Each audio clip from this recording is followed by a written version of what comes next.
ከዋጀን በኋላ ለአምላካችን መንግስት ካህናትና ነገስታት አደረገን ይልና በምድርም ላይ በሰማይም በምድርም ላይ ይነግሳሉ ብሎ ይናገራል። የክርስቶስ ትምህርት ሰዎች በፍጹም ነፃነት እንዲመላለሱ ያደርጋቸዋል። የእግዚአብሔርም የልብ ፍላጎት እሱ ነው።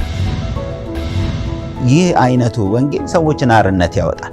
ለዚህ ነው እኛ ጨለማን አንሰብክም፣ ፍርሃትን አንሰብክም። ምክንያቱም የእግዚአብሔር መንግስት መገለጫዎች አይደሉም። ድል ማለት እምነታችሁ ነው። እምነታችሁ ዓለምን ያሸንፋል። በክራይስት ላይ ያለን እምነት። ለምን? ክራይስት ዓለምን አሸንፏል። ስለዚህ ጽድቅ በሚባል በር በኩል ሰው ወደ እግዚአብሔር መንግስት ከገባ ሰላም አለው። እንደገና ደግሞ በደስታ ነው የሚኖረው። የመንግስቱ ወንጌል ሲሰበክ በሁለንተና ሰውን ሙሉ እያደረገ ነው የሚሄደው።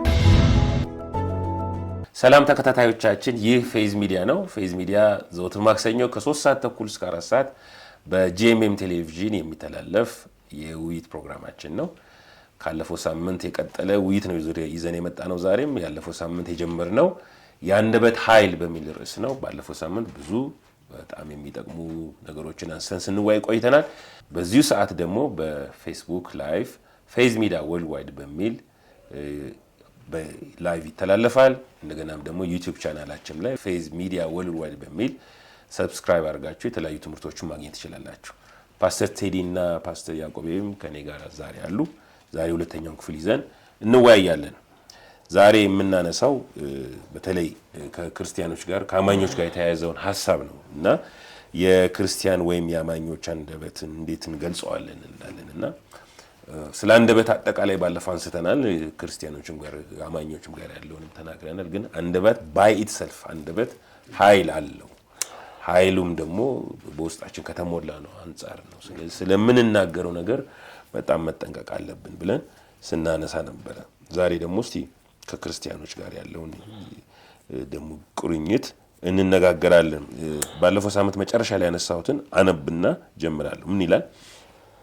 በአፍህ አትፍጠን፣ በእግዚአብሔር ፊት ማንኛውም ነገር ለመናገር በልብህ አትቸኩል።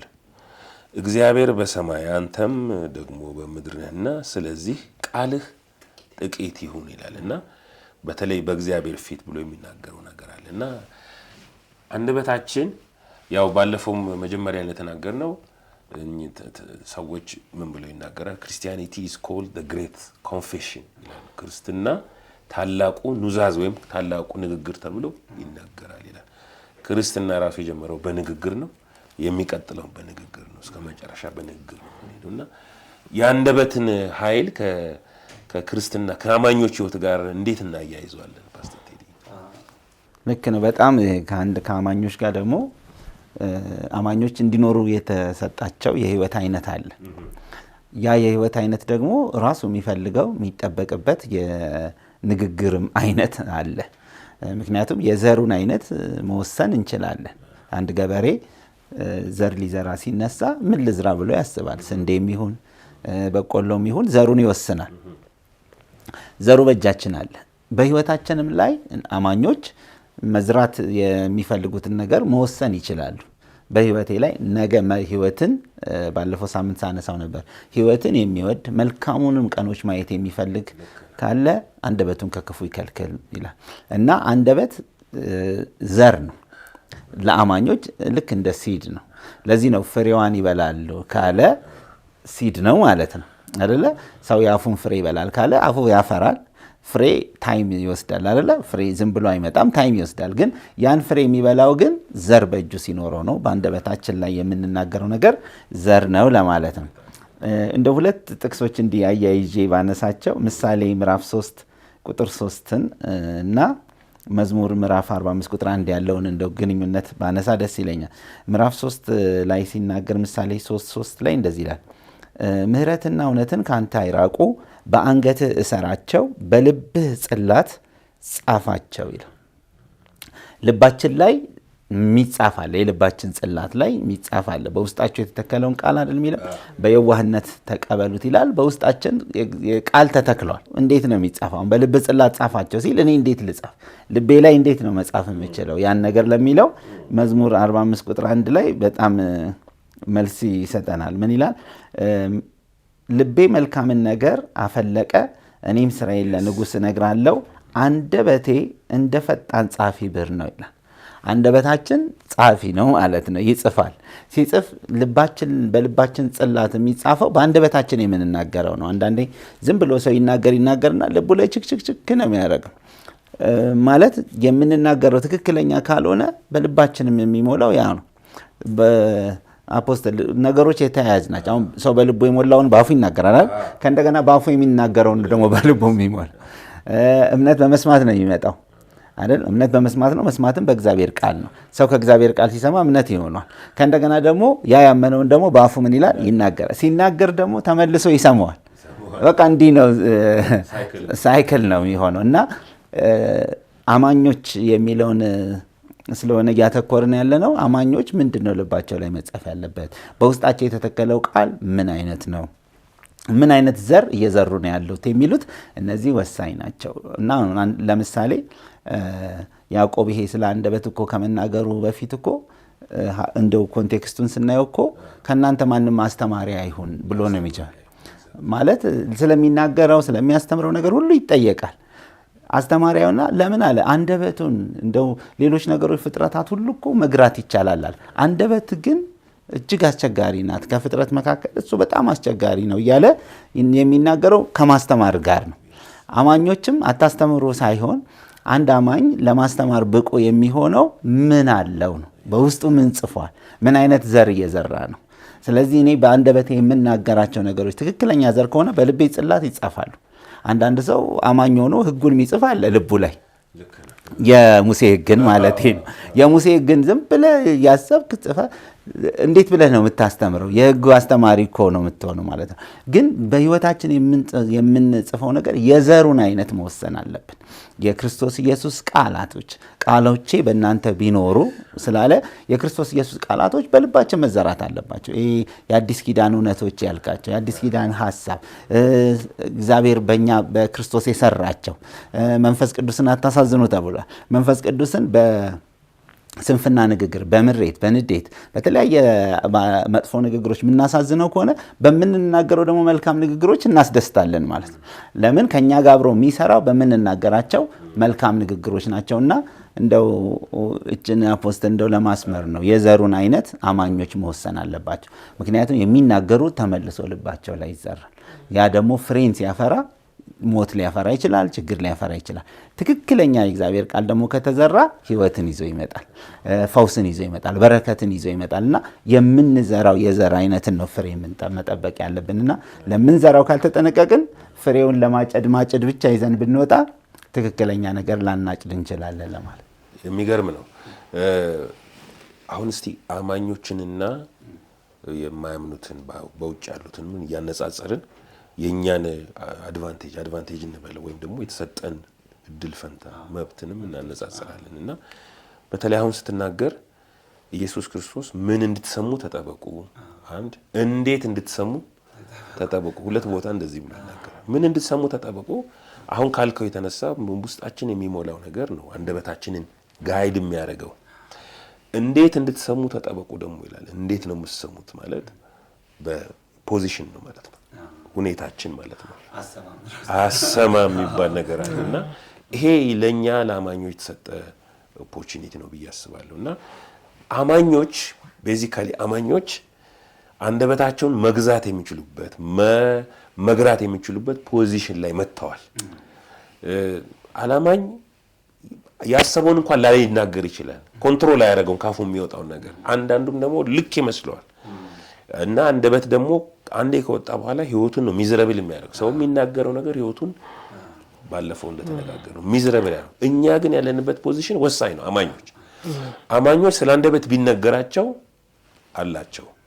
አማኝ ስንል ምን ማለት ነው? ከሞት ወደ ሕይወት የተሻገረ በውስጡ ማንነት የበላይነትን የያዘ የዳነ ከእግዚአብሔር ጋር የታረቀ እንደገናም ደግሞ የእግዚአብሔር ህይወት የተቀበለ ስለሆነ ይሄ በህይወትን ያገኘ ሰው አንደበቱን ሊገዛ ይረዳል። እንደውም ያዕቆብ ባለፈው ሳምንት ያዕቆብ ሲናገር ያዕቆብ መጽሐፍ ላይ እንዴት ከአንድ ምንጭ ሁለት ነገር ይቀዳል ብሎ ሲል ስለ አማኞች የሚናገር እና በዚያው አንደበት ወንድምህን እግዚአብሔርን ትባረካል፣ በዚያው አንደበት ደግሞ እንዴት ወንድም ትረግማል። ስለዚህ በተለይ ክርስቲያኖች ሊያውቁ የሚችለው አንደበታችን መግራት የምንችልበት ፖቴንሻል አለን፣ ማንነት አለን፣ አቅም አለን።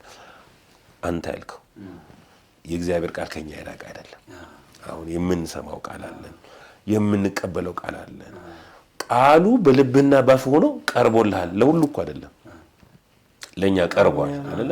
ለምን? ዳግም ስለተወለድን የእግዚአብሔር ሕይወት ስላለን እግዚአብሔር ለኛ እንግዳ ስላልሆነ ቤተሰብ ስለሆነ ለእግዚአብሔር ቃል ቀርበናል። ከዚህ አንፃር እስቲ አንደበታቸውን የአማኞች አንደበትን አማኞችን አንደበታቸውን በተመለከተ እዚህ ላይ ብትጨምርበት ያዕቆብ። ትልቁ አማኝ ማድረግ ያለበት አንደበቱን መግራት ነው። መግራት አንደበት የሚገራ ነው። አንደበት የሚሰለጥን ነው። መጽሐፍ ቅዱስ የጠቢብ ልብ አፉን ያስተምራል ይላል። መልካም መናገርን መሰልጠን፣ መልካም ልባችን አንደበታችንን ማሰልጠን አለበት የምንናገረው። ሌላው ቅድም አፖስትል ፍፄ ያነሳኸው አለ። ሰው የሚናገረውን ነገር አንድም ከሚሰማው ነው የሚያገኘው። ለምሳሌ መጽሐፍ ቅዱስ እምነትና ንግግሩን ሁለቱን አያይዞ ያስቀምጣል። እምነት ጋር ደግሞ ምንጭ ሊሆነን የሚችለው የእግዚአብሔር ቃል ነው። የእምነትን ምንጭ ደግሞ አብሮ ይቀመጣል። ሰው የእግዚአብሔርን ቃል ይሰማል፣ የእግዚአብሔርን ቃል ያምናል፣ ያመነውን ቃል በልቡ ይናገራል። ስለዚህ ለምሳሌ ሉቃስ 6 ላይ ብናይ መልካም ዛፍ ሆኖ ሳለ መጥፎ ፍሬ የሚያፈራ የለም ይላል። በአንደበት የሚገለጥ ንግግር ፍሬ ነው፣ ውጤት ነው። ምንጩ የቱ ጋራ ነው ያለው ካልን ውስጥ ነው። ስለዚህ ፍሬው የመጣው ከዛፉ ጋራ ነው ብሎ ነው የሚያያይዘው። ስለዚህ መልካም ዛፍ ሆኖ ሳለ መጥፎ ፍሬ የሚያፈራ የለም ይላል። እንዲሁም ደግሞ መጥፎ ዛፍ ሆኖ መልካም ፍሬ የሚያፈራ የለም ይላል። ዛፍ ሁሉ በፍሬ ይታወቃል። ከእሾህ የበለስ ፍሬ አይለቀምም፣ ከቀጋ ቁጥቋጦም የወይን ፍሬም አይቆረጥም። መልካም ሰው ይላል በልቡ ከሞላ ይላል። ንግግሮች በሙሉ ሰዎች በልባቸው እርግጠኛ የሆኑበትን አክሰፕት ያደረጉትን የተቀበሉትን ነገር ነው በአንደበታቸው የሚናገሩት። ቃል በሕይወታቸው እንዲሰራ ግራውንድ የሚያገኘው በዚህ መንገድ ነው። ስለዚህ ሰው የሚሰማውን ነገር ማሰብ አለበት። ለምሳሌ ኢየሱስ የእረኝነቱን አገልግሎት በዮሐንስ ምዕራፍ 10 ላይ ሲጠቅስ በጎቼ ድምፄን ይሰማሉ ይላል። የሌላውን ግን አያውቁም ሁሉ ነው የሚለው። ሰምተው አበጠረው ይለዩታል አይደል? አያውቁም ነው የሚለው። ክርስቲያን እስከዚህ ሌቭል ድረስ ንጹህ ነው፣ የሌላውን እስከማያውቅ ድረስ። አሁን አንዳንዱ ሰው ሰምቶ ጠጥቶ ከዛ በኋላ አልተቀበልኩትም ይላል። ጆሮን ለዛ ነገር መክፈት በራሱ ራሱን የቻለ ትልቅ ተጽዕኖ አለው። ስለዚህ ይሄ ጥንቃቄው በራሱ የሚያስፈልግ ነገር ነው። መጽሐፍ ቅዱስ በዚህ ላይ በጣም ነው የሚነግረን። ለምሳሌ ደህንነትን በእምነት እንዳገኘን ይናገራል። በእምነት ስናምንና ስንድን በእምነት ለመኖርም እየወሰንን ነው። ስለዚህ እምነት የሚባለው ነገር ቀጣይነት ያለው ነገር እንጂ ከዳንን በኋላ የምንጥለው ወይም የምንተው ነገር አይደለም። ስንድን ወይም ዳግም ስንወለድ በልባችን አምነን ነው፣ በአፋችን ደግሞ መስከረን። በልቡ አምኖ ይጸድቃል፣ በአፉ መስክሮ ይድናል ይላል። ከዛ በኋላ እንደገና ጻድቅ ደግሞ በእምነት ይኖራል ይላል። ኑሮ የሚባለው ነገር ደግሞ የሁል ጊዜ ነው። ስለዚህ ንግግራችን ከሁል ጊዜ ላይፍ ስታይላችን ጋር አብሮ የተገናኘ ነው፣ አብሮ የተያያዘ ነው። ከእምነት የሚቀጥል ነገር ነው፣ የሚቋረጥ አይደለም። ስለዚህ መጽሐፍ ቅዱስ ከጻድቅ ሰው ጋር ንግግርን በጣም አያይዞ ያስቀምጣል። ቅድም እንደተናገርኩት የጻድቅ ሰው መንፈስ አንደበቱ ምን መናገር እንዳለበት ያስተምረዋል ይላል። አንደበቱን ይገራል፣ አንደበቱን ያሰለጥናል፣ አንደበቱን ይመራል። መልካም መናገርን መለማመድ አስፈላጊ ነው። የምሳሌ መጽሐፍ በተለይ ከንግግር ጋር በተያያዘ ብዙ ነገር ያነሳል። ፈውስን የምታመጣ ምላስ ይላል። አሁን ፈውስ በምንድን ነው የሚመጣው ስንል ከምላስ ወይም ከንግግር ጋር። ፈውስን የምታመጣ ምላስ ይልና የህይወት ዛፍ ናት ይላል። ቅድም ዛፍ ከፍሬዋ ብሏል። ስለዚህ የህይወት ዛፍ ህይወትን ስትናገር ፈውስን ማምጣት ትችላለች ይላል። ፈውስን ማምጣት ትችላለች ይላል። እንደገና ደግሞ ምን ይላል? የጻድቅ አንደበት ይላል። ከዛ በኋላ የህይወት ምንጭ ናት ይላል። ስለዚህ ህይወት የሚመነጨው ከየት ነው ካልን ከጻድቅ ሰው አንደበት ውስጥ። ስለዚህ የጽድቅ ቃል ጻድቅ በሆነ ሰው አንደበት ውስጥ ኢንፍሉዌንስ አለው፣ የሚያመጣው ተጽዕኖ አለ። እንደገና ምሳሌ 10:20 ላይ ምን ይላል? የጻድቅ አንደበትና የነጠረ ብር ነው ይላል። ጻድቅ አፉ እንዳመጣለት የመሰለውን አንዳንድ ሰዎች በቃ ተናገርኩ ይላሉ። ክርስቲያን እንደዛ መናገር የለበትም። ለምሳሌ የንግግርን ተጽዕኖ ማወቅ ከፈለግን በቀላሉ አንዳንድ የሀገር መሪዎች ፕሬዚዳንቶች ሊሆኑ ይችላሉ፣ ፕራይም ሚኒስተሮች ሊሆኑ ይችላሉ። የንግግር ፕሮቶኮል አላቸው። ድንገት ከአፋቸው አምልጦ በተናገሩት ቃል ሀገር ችግር ውስጥ ስትወድቅ በጣም መልሰው ለማስተካከል እስከማይችሉ ድረስ ትልልቅ ችግሮች ሲፈጠሩ እናያለን። ክርስቲያንም ደግሞ ካለው አውቶሪቲ ከተሰጠው ስልጣን አኳያ ለንግግሩ መጠንቀቅ አለበት። ዝም ብሎ አፉ እንዳመጣለት ይናገር አይልም። አዎ ንግግር ቅድም ፓስተር ቴዲ ያስቀመጠው ፕሪንሲፕል አለ። ለመናገር መስማት ያስፈልጋል፣ ማሰላሰል፣ ያንን ነገር በልባችን ውስጥ መትከል፣ ከዛ በዛ ነገር አቅጣጫ ጠንካራ የሆነ እምነት ከያዝን በኋላ ደግሞ እንናገራለን። ለምን? እምነት ከንግግር ጋር አብሮ የተያያዘ ነው። ይሄ የጻድቅ አንደበት የነጠረ ብር ነው የሚለው ምንድነው? ለምሳሌ ይሄ ብርን ብንመለከት ከአፈር መካከል ወይ ከሆነ ቦታ ላይ ሊገኝ ይችላል። ከዛ በኋላ ማንጠር ያስፈልገው ምንድነው? ቆሻሻውን ከብሩ ውስጥ ለይቶ ለማውጣት ነው። ከዛ በኋላ ብሩ ይጸዳል፣ ቅርጽ ይይዛል፣ ዲስፕሌይ ላይ መጥቶ ይቀመጣል። ከዛ በኋላ ሰዎች ከዛ ላይ አንስተው ወይ በጣታቸው ላይ ያጠልቁታል ወይ በአንገታቸው ላይ ያደርጉታል። የጻድቅም ሰው ንግግር እንደዚሁ ተፈትኖ የነጠረ ነው ይላል። እንዲያውም ይሄንን ነገር ለእግዚአብሔር ሁሉ ሲጠቀም እናያለን። የእግዚአብሔር ቃል እንደነጠረ ወርቅ እንደተፈተነ ይላል። ወርቅ የጻድቅም አንደበት እንደዛ ነው ይላል። እና የጻድቅ አንደበት የነጠረ ብር ነው ይላል። እንደ መዝጊያ ባነሳ አንደኛ ጴጥሮስ 3:10 ላይ ስለዚህ ይላል ሕይወትን የሚወድ መልካም ቀኖችን ላይ ደግሞ የሚፈልግ ይላል ምላሱን ይላል። ሕይወትና መልካም ቀን ከአንደበት ንግግር ጋር ይገናኛሉ። ምላሱን ከክፉ ከንፈሮቹንም ተንኮል ከመናገር ይከልከል ይላል። አንድ ትርጉም ላይ ደስ የሚል ቃል አግኝቻለሁ። ስለዚህ ደስ ብሏችሁ መኖር እንድትችሉ መልካምንም ዘመን እንድታዩ አንደበታችሁን ተቆጣጠሩ ይላል። በጣም ኃይለኛና ሲሪየስ ነገር ነው። ስለዚህ የጻድቅ አንደበት ምንድነው ካልን ሕይወትን ነው የሚናገረው። እንደነጠረ ብር ነው። የጻድቅ አንደበት መንፈሱ ያሰለጠነው መንፈሱ የገራውና እንደ እግዚአብሔር ቃል የሆነውን ነገር የሚናገር ነው። ምናልባት እቺን ነገር ባነሳ ፖዚቲቭ የሆነውን ነገር ሁሉ መናገር ሰዎች እንደ ኮንፌሽን አድርገው ያዩታል። አይደለም።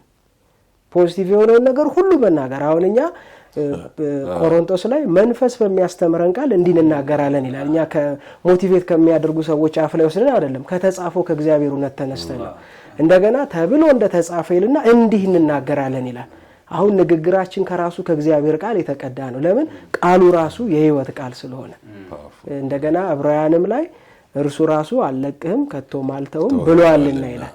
እግዚአብሔር የተናገረውን ነገር ነው መልሰን እኛም ደግሞ ደግመን የምንናገረው። ስለዚህ የጻድቅ አንደበት የነጠረ ብር ነው፣ ሕይወት የሆነውን ነገር የሕይወት ዛፍ ነውም ደግሞ ብሎ ይናገራል። ታንክ ዩ ፓስተር ያዕቆብ፣ በጣም ወሳኝ ነገር ነው የተናገረውና በተለይ የጻድቅ አንደበት ሚናውን በደንብ ስንመለከት ነበርና ማፍረስ አይደለም ማነጽ ነው አይደለ? ልክ ሊያንጽ የሚችል በጎ ቃል እንጂ ክፉ ቃል ከናንተ ከቶ አይወጣ ሲል ያማኞች ማለት እንትን ያስፈልጋል፣ ልዩነት ያስፈልጋል። በሌላ አነጋገር አማኝ መጀመሪያ ማን እንደሆነ የማን ወገን እንደሆነ ማወቅ አለበት። አያውቅም። ራሳችን እንደ ማንኛውም ሰው መቁጠር የለብንም። ከዛ በኋላ ነው የሚቀጥለው ስለ አንደበታችን መጠቀቅ የምንችለው። እኛ ከሌሎቹ አንደበታችን መግራት ኃላፊነት ተሰጥቶናል። ሌላው በጨለማ ነው ያለው ሙት ነው። እኛ ግን ይሄ አለን። ስለዚህ ከዚህ አንጻር ራሳችንን ማየትና መመልከት መቻል አለብን ብዬ እላለሁና አሁን እስቲ ፓስተር ቴዲ ይሄንን አማኞች አንደበታቸው ምንድነው ማድረግ ያለበት? ለምሳሌ ከማነጽ አንጻር የምንፈልገውን ከማግኘት አንጻር አሁን ቅድም ያዕቆብ እንዳለው 3:10 ላይ ሕይወትን ከፈለክ አንደበት ነው፣ ሌላ መንገድ የለውም ማለት ነው። መልካም ቀን ከፈለክ አንደበት ነው። እድል ፈንታ አይደለም፣ የ40 ቀን እድል አይደለም፣ እድለኝነት አይደለም፣ ከደና ወለድ ከደና ተጠጋ አይደለም ማለት አንደበት ነው።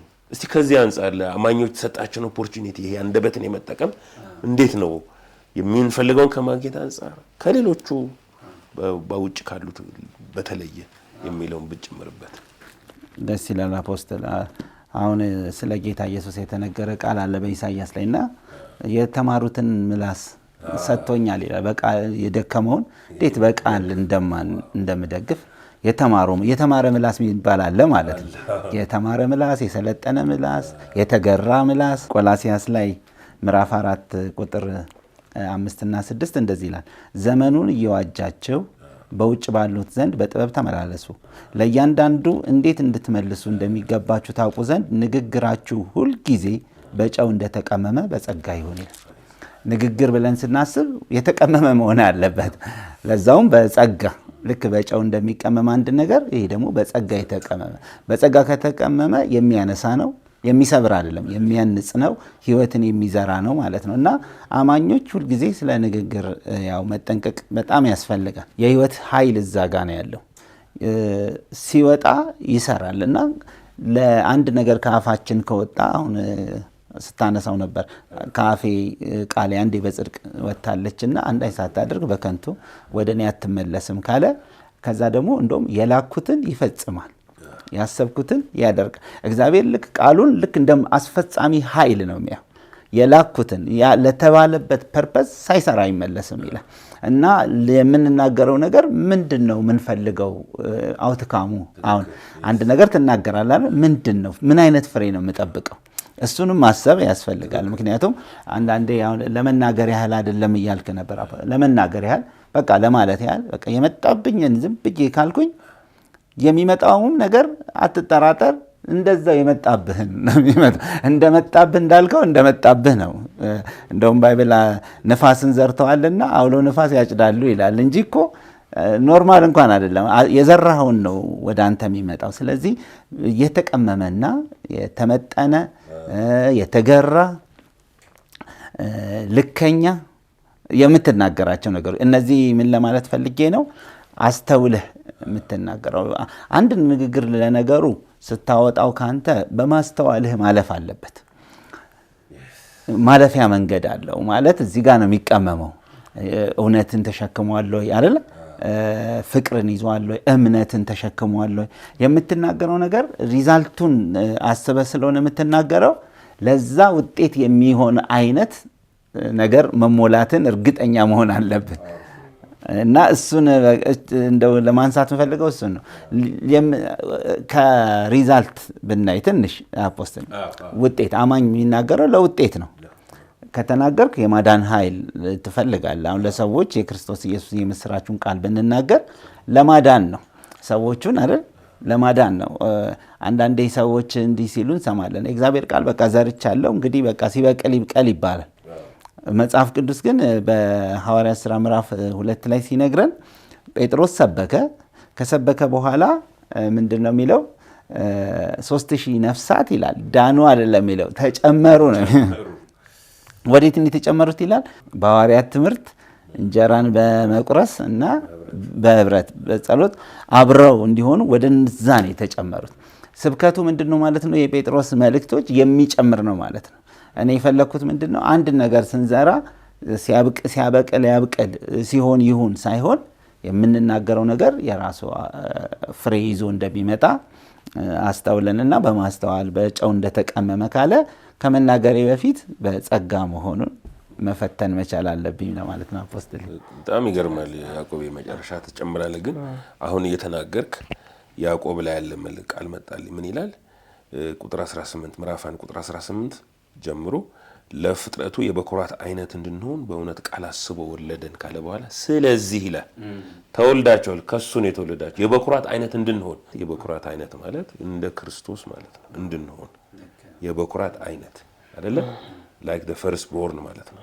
ፕሮቶታይፕ ስለሆነ ከዛ በኋላ ስለዚህ የተወደዳችሁ ወንድሞች ሆይ ሰው ሁሉ ለመስማት የፈጠነ ለመናገርም የዘገየ ስለ አስተውሎት ስላነሳ ነው። እና ጻድቃን ክርስቲያን እንደመጣለት አይናገር። አማኝ ቃሉ ፓወርፉል ስለሆነ ለማዳን ከሆነ ለማዳን፣ ለማነጽ ከሆነ ለማነጽ፣ የሚፈልገው ለማግኘት ከሆነ ለማግኘት።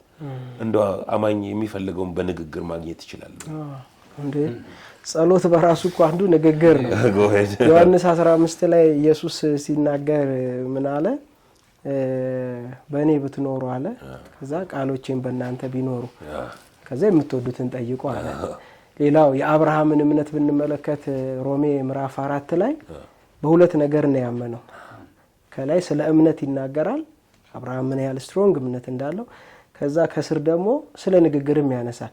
ለሙታን ሕይወትን በሚሰጥና የሌለውን እንዳለ አድርጎ በሚጠራ ይላል። አሁን ምርኮ እንኳን ማርኮ ሲመለስ ከሰዎች በስተቀር ያለውን ንብረት በሙሉ ሰር ሲለው እግዚአብሔር የተናገረውን ይናገራል። እባርካለሁ ብሎ ተናግሮኛል፣ በረከቱ ከሰው እንዳይሆን አብርሃምን አበለጠኩት እንዳትል ይላል። ስለዚህ ጻድቅ የሰማውን ወይም ከእግዚአብሔር የተቀበለውን ያንን ነገር ነው መልሶ የሚናገረው። ቅድም ፓስተር ቴዲ ያነሳው በግዴለሽነት ጻድቅ አይናገርም። አንዳንድ ሰዎች የተለያየ ነገር ሲገጥማቸው በቃ ብለው በግዴለሽነት የሚናገሩት ንግግር አለ፣ ውጤቱን ያገኙታል። ስለዚህ ጻድቅ አስተውሎ መናገር አለበት። ለዚህ ነው ማንም ሲናገር ይልና እንደ እግዚአብሔር ቃል ይላል። የሰው ንግግር ኮምፔር ተደርጎ የተቀመጠው ከእግዚአብሔር ቃል ጋር ነው። ቃሉ የህይወትን ይናገር ማለት ቃሉን ይናገር ማለት ነው። ለምን? የእግዚአብሔር ቃል ራሱ ህይወት ስለሆነ። አሁን ግዴለሽ ቃል እንደ ሰይፍ ይወጋል ይላል። ሰው በግዴለሽነት የሚያወራው ነገር ሰይፍ በሰው አካል ላይ ያለውን ተጽዕኖ አይነት ህይወቱ ላይ የዛን አይነት ተጽዕኖ አለው። የጠቢብ አንደበት ግን ይልና ፈውስን ያመጣል ይላል። ሁል ጊዜ የጠቢብ ሰው ንግግር ጠቢብ የሚለው እኮ ቦርን አጌን የሆነ የሰውንም ስፒሪት ነው። ለምን? ጥበብ የተካፈለው መንፈስ ነው። የጥበብ ይልና መንፈስ ይላል። ጥበብ ስፒሪት ነው። ይሄ እንትን ሌላ ነገር አይደለም። ሌላ ትርጉም ላይ ያለ ጥንቃቄ የተነገረ ቃል እንደ ሰይፍ ደግሞ ያቆስላል ይላል። በጥበብ የተነገረ ቃል ግን ይፈውሳል ይላል። ራሱ የእግዚአብሔር ቃል የጥበብ ምንጭ የቃልን ፍቺ ታበራልና አላዋቂዎችን ጠቢባን ታረጋል ይላል። አላዋቂዎች ጠቢብ የሚሆኑት በቃሉ ፍቺ ነው። አንድ ቃል ደግሞ ደስ ይለኛል። ደስ የሚያሰኝ ቃል የማር ወለላ ነው ይላል። ለነፍስ ጣፋጭ ለአጥንትም ፈውስ ነው፣ ለሰውነት ፈውስን ያመጣል ይላል። ጀነራሊ ጻድቅ አንደበቱ የህይወት ምንጭ ነው። በጥበብ ይናገራል፣ እንደ እግዚአብሔር ቃል ይናገራል፣ ህይወትን ይናገራል። ከዛስ የዛ የጻድቅ ሰው ንግግር የዛ የጻድቅ ሰው አንደበት ፈውስን ያመጣል ይላል። ስለዚህ ማንኛውም ፈውስ በአንደበት በሚነገር ቃል ነው የሚመጣው። ያ አውቶሪቲ ደግሞ በጻድቃን ሰዎች ህይወት ላይ ነው ያለው ለማለት ነው። በጣም በጣም ደስ ይላል። አሁን እየተናገራችሁ ንግግር ላይ ምን ይመጣልኛል? ኢየሱስ ክርስቶስ በምድር ሆኖ ሁለት ነገር ተናግሯል። አብን በስሜ የምትለምኑትን ሁሉ ትቀበላላችኋል ምዕራፍ 16 ቁጥር 23 ላይ። ከዛ ቁጥር 24 ላይ ደግሞ ምን ብሎ ይናገራል? እስካሁን በስሜ ምንም አልለመናችሁም፣ ደስታችሁ ፍጹም እንዲሆን ለምኑ ትቀበላላችሁ ይላል።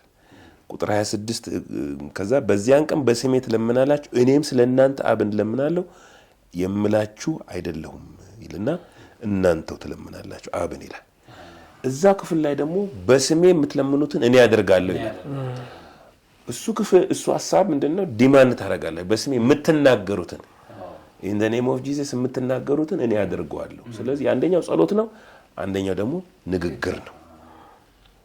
ስለዚህ ጻድቃን ጠቢባን ከእግዚአብሔር የተወለዱ ስለሚናገሩት ቃል መጠንቀቅ አለባቸው። ሰው ለመስማት የፈጠነ ለመናገር ግን የዘገየ ይሁን የሚለው ቅድም ፓስተር ቴዲ በደንብ የተናገርከው ባስተውሎት መናገር አለበት። ተከታታዮቻችን ስለምንናገረው እንዳማኝ ስለምንናገረው ነገር እንጠንቀቅ ነው። ለምን? ቃላችን መሬት አይወድቅም። የምንናገረው እንሞላዋለን። ቀጣይ ሳምንት እንገናኝ።